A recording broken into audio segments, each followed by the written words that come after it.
Welcome to Sandhya குட்டி channel. இன்றைக்கி நம்ம சந்தியா குட்டி சேனல் மூலயமா ஒரு சூப்பரான சிக்கன் கிரேவி குக்கரில் குழையாமல் ஈஸியான மெத்தடில் எப்படி செய்யுதுன்ட்டு பார்க்கலாங்க. அதுக்கு இன்றைக்கி நம்ம எடுத்திருக்கக்கூடிய சிக்கனுடைய அளவு என்னன்ட்டு பார்த்திங்கன்னா 1.5 கிலோ அளவுக்கு நான் எடுத்திருக்கேன். இப்போ 1.5 குழிக்கரண்டி ஆயில் வந்து சேர்த்துருக்கேன்.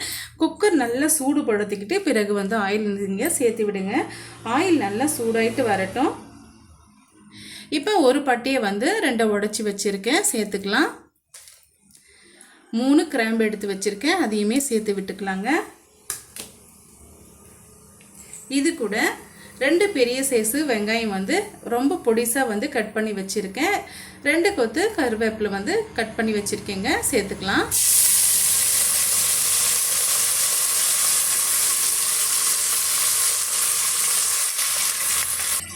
இப்போ இந்த வெங்காயம் ஓரளவுக்கு கலர் நல்லா சேஞ்ச் ஆகிட்டு வரட்டுங்க. அது வரைக்கும் நம்ம வதக்கி எடுத்துக்கலாம். குக்கரில் செஞ்சால் நிறைய வந்து குழஞ்சிரும் அப்படின்ட்டு நினைக்காதீங்க. ஈஸியாக செய்யணுன்னா நான் சொல்கிற மாதிரி நீங்கள் செய்து பாருங்கள், ரொம்பவே டேஸ்டியாக இருக்கும். சிக்கன் வந்து குழையாமையும் நமக்கு கிடைக்குங்க. இப்போ இது ஓரளவுக்கு வதங்கி வரட்டும். நம்ம சேர்த்திருக்க வெங்காயம் ஒரு 60% வந்து நல்லா வதங்கி வந்துடுச்சு. இந்த ஸ்டேஜில் ஒரு 2 டீஸ்பூன் அளவுக்கு இஞ்சி பூண்டு பேஸ்ட்டு வந்து நம்ம சேர்த்துக்கலாம். இப்போ இதையுமே ஒரு 2 நிமிஷம் வதக்கி விட்டுக்கலாங்க. இந்த பச்சை வாடை போகிற வரைக்கும் நம்ம வதக்கி விட்டுக்கலாம்.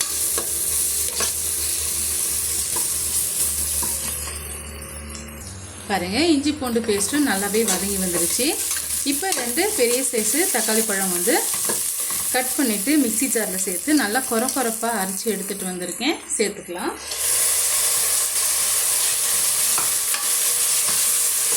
இப்போ இந்த தக்காளி பழமும் ஓரளவுக்கு நல்லா வதங்கி வரட்டுங்க. இப்போ இது கூடவே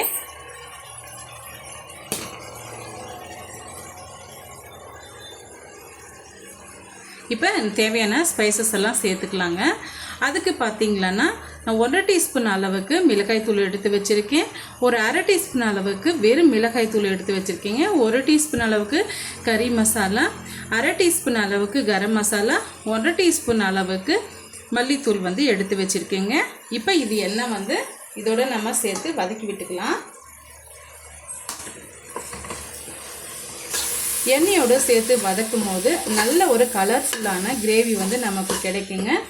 ஒரு 2 நிமிஷத்துக்கு இதை நம்ம வதக்கி விட்டுக்கலாம். இந்த மசாலா பொருட்களெல்லாம் சேர்த்த உடனே நம்ம சேர்த்துருக்க இந்த வெங்காயம் இஞ்சி பூண்டு பேஸ்ட் எல்லாமே வந்து ஒன்று திரண்டு வரும். நம்ம சேர்த்துருக்க எண்ணெயும் இந்த மசாலா நல்லாவே அப்சர்வ் பண்ணிடுங்க. இருந்தாலுமே நம்ம ஒரு 2 நிமிஷத்துக்கு இதை நம்ம மிக்ஸ் பண்ணி விட்டுக்கலாம். பாருங்கள், இந்த அளவுக்கு நம்ம மிக்ஸ் பண்ணி விட்ட பிறகு நல்லா வாஷ் பண்ணி எடுத்து வச்சுருக்க சிக்கன் பீசஸை வந்து நம்ம சேர்த்து விட்டுடலாம்.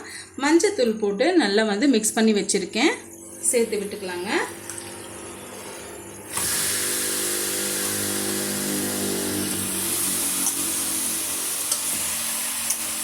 எப்பவுமே நல்லா வாஷ் பண்ணிவிட்டு மஞ்சத்தூள் போட்டு எடுத்து வச்சிங்கன்னா அப்படியே வந்து நாட்டுக்கோழி சாப்பிட்ட அந்த ஃபீல் வந்து கிடைக்குங்க.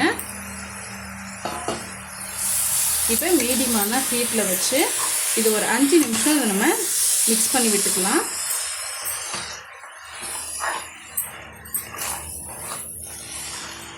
இப்போ இந்த சிக்கன் கிரேவிக்கு தேவையான அளவுக்கு நம்ம உப்பு சேர்த்துக்கலாங்க.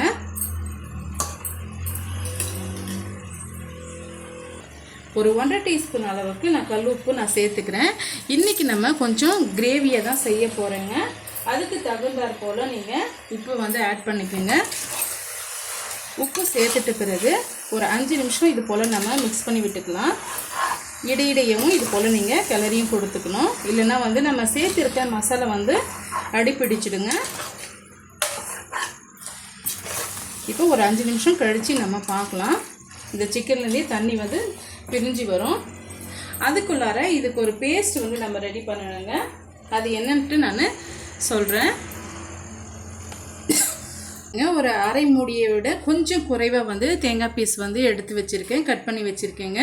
இது கூட 10 முந்திரி பருப்பு வந்து எடுத்து வச்சுருக்கேன். இது ரெண்டும் சேர்த்து நம்ம பேஸ்ட்டு போல் அரைச்சி எடுத்துகிட்டு வந்துடலாம். இப்போ ஒரு 5 நிமிஷம் போல் ஆயிடுச்சு. தண்ணியும் பாருங்கள் நல்லா பிரிஞ்சு வந்திருக்கு. இப்போ இன்னுமே நம்ம தண்ணி எதுவும் சேர்க்க கிடையாது. இருந்தாலுமே இந்த சிக்கன்லேருந்து தண்ணி பிரிஞ்சு வந்திருக்கு பாருங்கள். இப்போ இதுக்கு தகுந்தாற் போல தான் நம்ம தண்ணி வந்து ஆட் பண்ணிக்கணும். இப்போ நம்ம அரைச்சி எடுத்துகிட்டு வந்து தேங்காய் பேஸ்ட்டு வந்து சேர்த்து விட்டுக்கலாம். இப்போ மிக்ஸி சாரை அலசிட்டு தண்ணி வந்து ஆட் பண்ணிக்கலாங்க. உங்களுக்கு எந்த அளவுக்கு கிரேவி தண்ணி போல் வேணுமா இல்லை வந்து திக்காக வேணுமான்ட்டு பார்த்துட்டு பிறகு வந்து தண்ணி ஆட் பண்ணிக்கோங்க. இப்போ மிக்ஸி சாரை அலசிட்டு நான் தண்ணி ஆட் பண்ணிக்கிறேன். இன்னுமே கொஞ்சம் வந்து நம்ம தண்ணி ஆட் பண்ணிக்கலாங்க. நம்ம முந்திரி பருப்பு சேர்த்துருக்கிறதுனால ரொம்பவே வந்து நமக்கு திக்காக வந்து கிரேவி வந்து கிடைக்கும். உங்களுக்கு கொஞ்சம் தண்ணி போல் வேணும்னா பாருங்கள், இந்த அளவுக்கு நீங்கள் தண்ணி சேர்த்துக்குங்க. சிக்கனை விட ஒரு 2 இன்ச்சு அளவுக்கு எக்ஸ்ட்ரா வந்து தண்ணி சேர்த்துக்கிட்டிங்கன்னா கரெக்டான அளவுக்கு நமக்கு வெந்து கிடைக்கும். இப்போ மூடி போட்டு ஒரு விசில் வர வரைக்கும் நம்ம வேக வச்சு எடுத்துக்கலாங்க. இப்போ மூடி போட்டு விட்டுடலாம். விசிலும் போயிடுச்சு. இப்போ நம்ம ஓப்பன் பண்ணிவிட்டு பார்க்கலாம். சூப்பராக வந்து நம்ம சிக்கன் வந்து நல்லாவே வெந்து கிடச்சிருக்குங்க. குழையும் குழையில பாருங்கள் எவ்வளோ கலர்ஃபுல்லான சிக்கன் கிரேவி வந்து நமக்கு கிடச்சிருக்கு. இதுக்கு மேலே கொஞ்சமாக நம்ம கொத்தமல்லி இலையை போட்டு நம்ம சர்வ் பண்ணிக்கலாம். இந்த சிக்கன் கிரேவி பார்த்திங்களன்னா சாதம் மட்டும் இல்லைங்க, எல்லா வகையான டிஃபனுக்கும், அதாவது தோசை, இட்லி, பூரி, சப்பாத்தி இதுக்கு எல்லாமே ரொம்பவே பக்காவாக இருக்குங்க. நீங்கள் ஒரு முறை ட்ரை பண்ணி பாருங்கள். இப்போ எந்த சிக்கன் பீஸஸும் பாருங்கள் குழையவே இல்லை. ரொம்பவே டேஸ்டியாக நமக்கு அருமையாக வந்து இந்த குழம்பு இருக்கும். நீங்கள் ஒரு முறை ட்ரை பண்ணி பார்த்துட்டு எப்படி இருக்குன்னு சொல்லிட்டு மறக்காமல் சொல்லுங்கள். இப்போ இதுக்கு மேலே கொஞ்சமாக கொத்தமல்லி இலையை போட்டு ஒரு 5 நிமிஷம் அப்படியே விட்டுடலாம். மூடி போட்டு விட்டுடலாங்க. அப்போ தான் அது கொத்தமல்லியில் இருக்கக்கூடிய அந்த வாசம் வந்து இந்த கிரேவியில் நல்லா வந்து இறங்கும். சாப்பிட்றதுக்குமே ரொம்பவே அருமையாக இருக்கும்.